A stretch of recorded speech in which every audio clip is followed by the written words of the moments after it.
We are very pleased this morning to have with us the Rev Antonio Illas, and he's going to share with us as we prepare for Thanksgiving the importance of migrant workers. Rev Antonio is originally from Puerto Rico and currently resides in St. Catharines.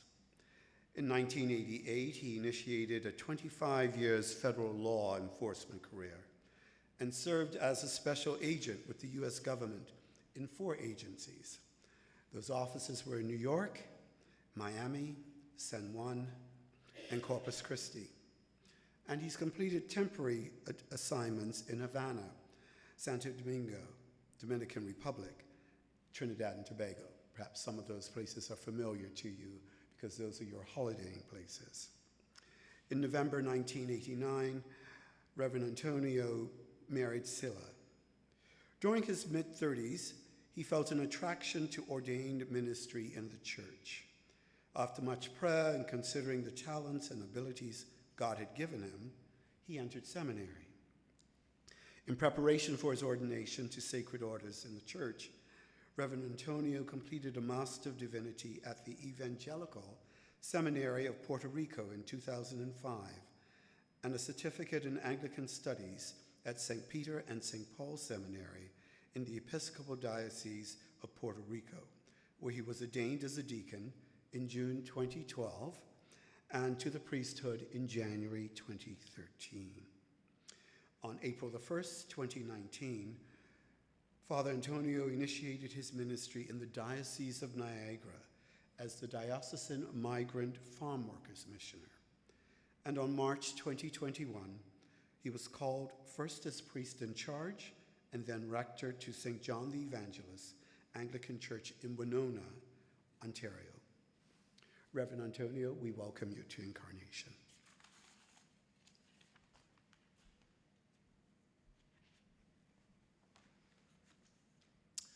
Buenos dias. Good morning. Thank you so much for the invitation. I am honored, and it is a privilege to be this morning here at the Incarnation, sharing with you about the Migrant Farm Workers Project, a ministry in this diocese. And just being in the Incarnation this morning, in this parish, it resonates with me deeply, and it brings back memories because it was in La Encarnación, in the Incarnation in Atorrey, Puerto Rico, where I had my formation and upbringing as an Anglican. And I strongly believe in the Incarnation, in Jesus of Nazareth, and God's becoming a human to be with us. So I am very pleased to be here this morning and to be able to share with you, especially as we get ready to prepare for next Sunday, as we celebrate Harvest Sunday, and then on the 10th, we'll be celebrating Thanksgiving. And as we get ready to celebrate those days as a family and as a community of faith, we cannot celebrate these feasts without having in mind and being able to see, for many, our invisible neighbors, migrant farm workers in our midst. Before I would like to share with you about the gospel reading this morning, the apostles said to the Lord, "Increase our faith." And this morning, I strongly believe that the passage is not about more faith in the concept of quantity in the consumer world that we live in and our capitalism system of having more or having less. Many of our believers and many of the Christians that read the gospel this morning, when they read the passage, when they read this saying about faith, the first thing that pops up in our minds is about quantity. The apostle said, "Increase our faith. But this morning I would like to share with you that it is not about increasing in quantity, because Jesus chose the example of the mustard seed. And if we contextualize and go back to Palestine, to Galilee, 2,000 years ago, we know that the mustard seed is not the biggest seed or one of the largest things to speak about. And Jesus said, if you have faith the size of a mustard seed, you can do great things. So this morning I am convinced that the gospel story is not about how much or how less faith you have, but it's about putting faith in the right place, in the right person, Jesus of Nazareth. And this morning, yes, I want God to increase my faith, but this morning I want to scream, if I could, from the bottom of my heart and say, God, increase in me and in all of us here at the Incarnation our voice to be a prophetic voice. Increase in me the love, the passion, the desire to be able to make community with my neighbor, the migrant farm worker who comes to the Canadian agricultural fields for 8 months out of the year. 8 months, they come to, I would add, and I would explain this morning, to do back-breaking, hard farm labor that I don't see many Canadians wanting to do. These neighbors of us, for many invisible, overlooked, I pray that this morning God may increase our vision to see them, to love them, to welcome them in our midst. The Migrant Farm Workers Project started back in 2013 as an outreach ministry at St. Albans Anglican Church in Beamsville. And my predecessor, Padre Javier, one day he was in the parish, and he saw a migrant farm worker go by in his bike, and that was the spark, the desire to initiate a ministry with migrant farm workers. Migrant farm workers have been coming to Canada since the 60s, 1966. They've been coming to Canada for 56 years from the Caribbean, the former English colonies, the English-speaking Caribbean, and then in 1972 from Mexico. So they have been our neighbors for many years, and yet overlooked or invisible for many. With the COVID pandemic, I know many of us have read and seen on the news that migrant farm workers are essential to the Canadian food security link. And quickly, the authorities were made aware that Canadian agriculture would not survive without migrant farm workers. And if you can recall, in March of 2020, when the borders were closed to foreign migration or immigration into Canada, quickly, 2 days afterwards, 2 days after the borders were closed, the government had to open up, reverse, and let migrant farm workers come into Canada. So they are definitely essential to our economy. They are our neighbors, and we need them.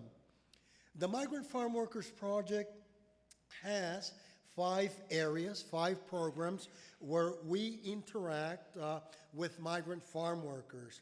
We are a social justice outreach ministry. We make an effort to welcome, to connect, to build bridges and relationships with the migrant farm workers. And we want to address and support their needs during their work season here in Niagara. and in Canada. And in Canada. Our 5 areas are healthcare.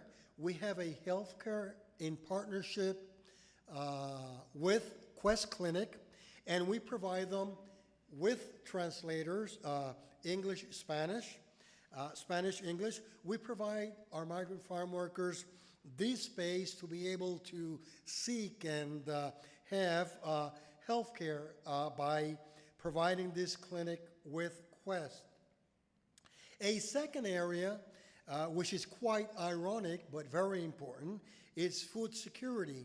Ironically, many of the migrant farm workers that come to work and produce in our agriculture are themselves food insecure because of different factors. So before COVID-19, Sundays when we celebrated the Eucharist, we would have a community meal, a community dinner where we could break bread and share the table and welcome the migrant farm workers every Sunday for this dinner. With COVID, that stopped because our buildings closed, so we moved to a grocery bag drop-off program that has been very successful, as we have been able to get grant funding to provide ethnic and traditional food for the migrant farm workers. A third area of our ministry is the thrift shop, where we provide clothing, work clothing, for the migrant farm workers during their season here in Canada. They go through clothing a lot. Clothing rips and tears out in the fields. So this is a very successful program for the migrant farm workers, and we strictly run this program with the donations we received from our Canadian neighbors. A fourth program that is very successful and necessary is Bikes for Farm Workers. Our migrant farm workers use bikes during their season here in Canada. Bikes are the primary mode of private transportation for migrant workers. So you will see them if you go to the rural areas in Niagara. You will see migrant farm workers in their bikes. It provides them the autonomy, the dignity to be able to do things on their own by going shopping or even for recreational purposes. And finally, but not least, is also pastoral care.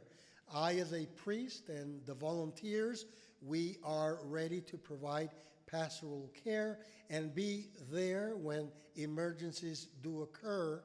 And it is a privilege and an honor to serve the migrant farm workers in our community.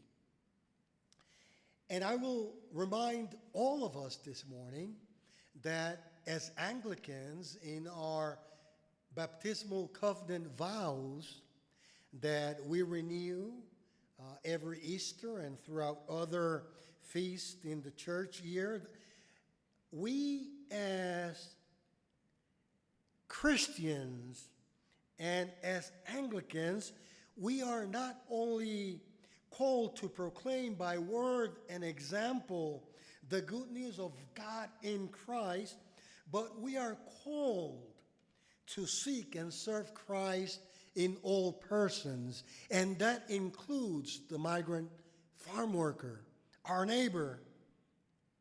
We are called to love our neighbors as ourselves, and that includes the migrant farm workers. They are our neighbors for 8 months of the year. And in Canada, paradoxically or ironically, they have become permanent temporary. Their immigration status does not afford them an avenue to apply for permanent resident status or to adjust their seasonal worker status. So these are our neighbors for 8 months out of the year. So as their missioner this morning, I would invert it, and I would say they are temporary back home. They spend more time in Canada, and their work career is all here in Canada.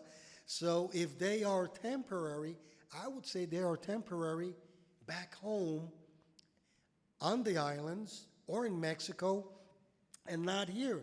They spend most of the year here in Canada. So we are called to love them, to welcome them. We are to strive for justice and peace among all people. And yes, in that question, in our baptismal covenant vows, we are called to respect the dignity of every human being. And that includes our migrant farm workers. So as we get ready to celebrate Harvest Sunday, next Sunday, as we get ready to celebrate Thanksgiving, and even if you don't celebrate the holidays, every time you and I sit at our tables, every time I sit and have my breakfast, every time I sit at my table and have lunch, every time I sit at my table and enjoy dinner with my family, I can assure you that we partake and enjoy our meals through the hard labor and work of our migrant farm workers.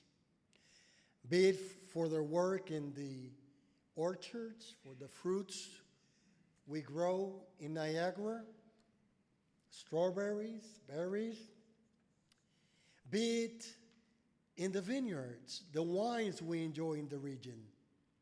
There is migrant farm labor there. Be it in the greenhouses, the flower industry. So even this morning, when we partake of the sacrament, when we partake of the blood of Christ, of that wine that becomes for us life, there is migrant farm workers' labor, hard labor, specialized labor of the vineyards in that wine. Many of the altars this morning throughout our parishes are adorned with beautiful flowers. There is migrant worker labor in those flowers.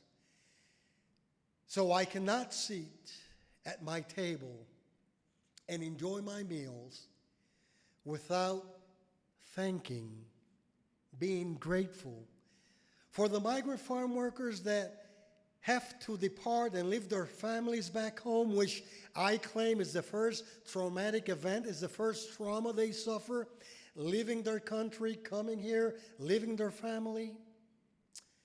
I cannot sit at my table and be thankful and thank God for them and their labor in our midst.